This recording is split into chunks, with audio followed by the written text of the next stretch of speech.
যদি পৃথিবীর সম্পূর্ণ ইতিহাসকে 1000 পাতার একটি বইতে লেখা যেত, তাহলে জীবনের প্রথম আবির্ভাব ঘটত বইটি 185তম পাতায়। এরপরে 700 পাতা জুড়ে জীবন থাকত শুধুই অতি সরল এককোষী জীবের আকারে।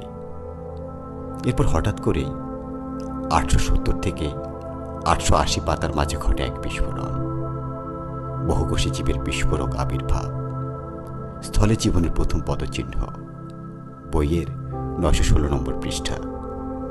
কিন্তু এই বিবর্তনের যাত্রা কখনোই মসৃণ ছিল না। পৃথিবী পার করেছে এর মধ্যে 5টি মহাবিলুপ্তি। একটি বিলুপ্তি 25 কোটি বছর আগে প্রায় সব জীবনেরই অস্তিত্ব মুছে দিয়েছিল। স্থলে 70% প্রজাতি, সাগরে 96% জীব এক আঘাতে নিশ্চিহ্ন হয়ে যায়। প্রকৃতি পুনরুদ্ধারে লেগেছিল প্রায় 1 কোটি বছর। তারপর শুরু হয় জীবনের অন্তহীন ছন্দ। কেউ বিলীন হয়, কেউ জন্ম নেয়, যেমন ডাইনোসরদের আবির্ভাব বইয়ের 960 নম্বর পাতায়। আর আমরা হোমোসেপিয়েন্স, আমাদের প্রথম আবির্ভাব থেকে আজ পর্যন্ত ইতিহাসের শেষ প্রান্তে আমরা দখল করেছি মাত্র কয়েকটি লাইন, একটি চোখের পলক, একটি ঝলক, প্রায় অপ্রাসঙ্গিক। আজও যখন 700 কোটি মানুষ বেঁচে আছে, আমরাই কিন্তু পৃথিবীর সর্বাধিক জীব নই। আমাদের চেয়ে 3 গুণ বেশি মুরগি আছে পৃথিবীতে। এমনকি সব মানুষকে একত্রে ওজন করলেও আমরা এখনো পিঁপড়ের মোট ওজনের চেয়ে হালকা। আমরা না সবচেয়ে বড়, না সবচেয়ে শক্তিশালী, না সবচেয়ে দীর্ঘায়ু। হাঙর আর কাচিম বাঁচে 200 বছরের বেশি, প্রবাল আর স্পঞ্জ হাজার হাজার বছর। কিছু কিছু জেলিফিশ তো বয়স্ক উল্টে দিয়ে প্রায় অমর হয়ে থাকতে পারে। এসবের তুলনায় আমরা একেবারেই নাজুক।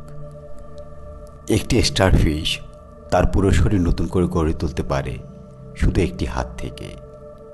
থর্নি ডেভিল কিরকিটি তার চামড়ার ফোঁটা থেকে পানি সংগ্রহ করে বছরের পর বছর বেঁচে থাকতে পারে। আর টার্ডিগ্রেড অতি ক্ষুদ্র প্রাণী, আমাদের দুর্বলতা প্রমাণ করে দেয়। ওরা বাঁচে চরম বিষাক্ত পরিবেশে, লবণ ভরা জলে, -270 থেকে 150 ডিগ্রি সেলসিয়াস তাপমাত্রায়। খাবার, পানি কিংবা বাতাস ছাড়াই বহু বছর ধরে রশ্মি চাপে পৃথিবীর বায়ুমণ্ডলের চেয়ে 1000 গুণ বেশি সহ্য করে। এমনকি মহাশূন্যতার শূন্যতাতেও টিকে আছে। তাহলে আমরা যখন মানব আধিপত্যের কথা বলি, তা কি আসলে তুচ্ছতার গল্প নয়? আমাদের সৃজনশীলতাও পুরোপুরি আমাদের নিজস্ব নয়। মানুষের আগেই, লক্ষ লক্ষ বছর আগে, পিঁপড়েরা আবিষ্কার করেছিল কৃষি, পশুপালন, শ্রেণী ব্যবস্থা, অ্যাসেম্বলি লাইন আর জটিল যোগাযোগ নেটওয়ার্ক। ভালো করে দেখুন, মানুষের বহু আবিষ্কারই ধার করা প্রকৃতি থেকে, যা আমাদের জন্মের বহু আগেই এখানে ছিল। শেষমেশ যখন আমরা পাশে থাকা প্রাণীদের বুদ্ধিমত্তা পর্যন্ত সংজ্ঞায়িত করতে পারি না, তখন কি এটা সম্ভব নয় যে মানুষের মস্তিষ্কের শ্রেষ্ঠত্ব বলে যা মনে হয় তা আসলে তুচ্ছতা?